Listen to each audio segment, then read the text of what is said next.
Bonjour à tous, bienvenue dans les coulisses du loisir. Aujourd'hui, on vous fait découvrir un camping-car dont la marque est leader en France. Il s'agit tout simplement d'un Challenger. C'est effectivement la marque numéro 1 dans le pays. Elle est entrée de gamme et appartient au groupe français Trigano. Et ce modèle, c'est le 328, un grand profilé qui mesure 7,19 m de long, 2,35 m de large et 2,92 m de haut. Et en termes de il fait du bruit l'avion là. Ah, pourtant que je t'aime bien, mais bon. En termes de finition, on a ici la Graphite Ultimate, c'est le haut de gamme selon Challenger, reconnaissable à sa cellule colorée et puis à son porteur Ford. La disposition intérieure est prévue pour agrandir l'espace de circulation. Le salon propose des banquettes face à face et une table papillon. Le fabricant donne 5 places à table, je pense que 4 c'est plus réaliste, autrement pour la route on a bien 4 places carte grise, les banquettes arrière pouvant se transformer en siège avec ceinture de sécurité.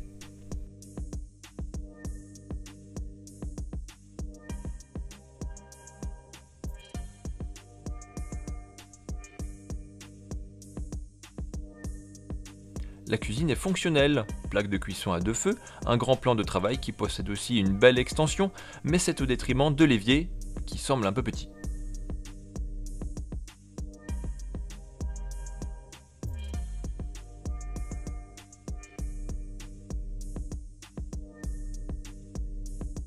En face, il y a le frigo, un trimixte de 141 litres avec compartiment fraiseur. Ensuite, on arrive dans la salle de bain qui est traversante avec double porte.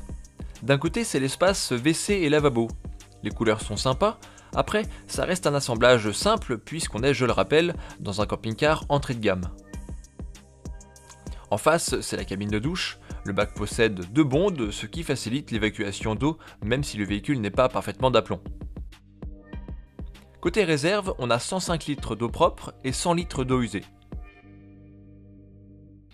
À l'arrière, la chambre principale avec lit central, dont les dimensions sont plutôt séduisantes, 160 cm de large par 190 de long, sachant qu'une option existe, une extension pour passer à 2 mètres.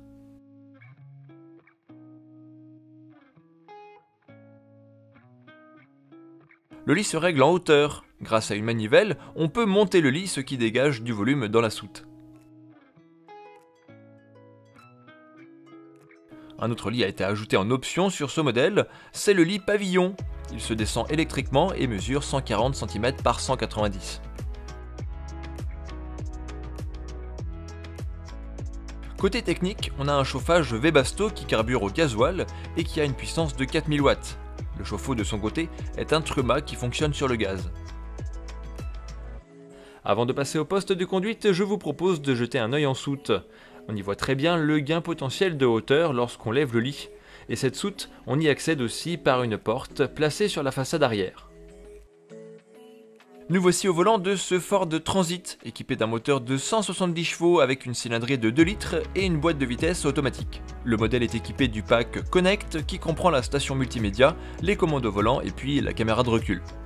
Il y a encore le pack accessoires, store extérieur, panneaux solaires, store d'occultation de la cabine de conduite, etc. C'est une configuration prête à partir. Mais attention, car la charge utile de 380 kg peut vite être dépassée si on n'y fait pas attention. C'est le prix des équipements et de la boîte automatique qui ne font que rajouter du poids. Tout cela donc au tarif de 77 870 €. Un beau budget bien sûr, mais il faut se rappeler qu'on est dans la finition supérieure. Si on veut du Challenger moins cher, il faudra alors se tourner vers une autre finition. Aujourd'hui, les gammes sont restreintes par les difficultés d'approvisionnement des porteurs. Mais bon, dès que ça sera réglé, on pourra certainement trouver des 328 avec un porteur plus basique. Et donc un prix moins cher. C'est que évident. Alors voilà, j'espère que cette vidéo vous aura plu, que vous allez pouvoir vous abonner à la chaîne si ce n'est pas déjà fait, que vous allez laisser des pouces en l'air, des commentaires, que vous allez aussi nous retrouver dans les réseaux sociaux tels que Facebook et Instagram. Alors je vous dis à très bientôt pour une prochaine vidéo dans les coulisses du loisir.